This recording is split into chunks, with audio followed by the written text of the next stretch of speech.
नमस्कार मित्रांनो, आज आपण घरच्या घरी झटपट आणि चविष्ट असा पोहे कसे बनवायचे ते पाहणार आहोत. सर्वप्रथम पोहे चाळणीत घेऊन हलक्या हाताने धुवून घ्या आणि पाणी निथळण्यासारखी बाजूला ठेवा.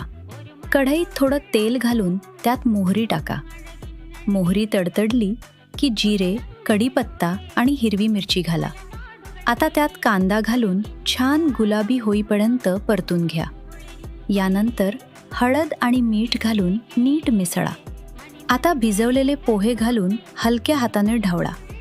वरून थोडी साखर आणि लिंबाचा रस घालून पुन्हा एकदा मिक्स करा.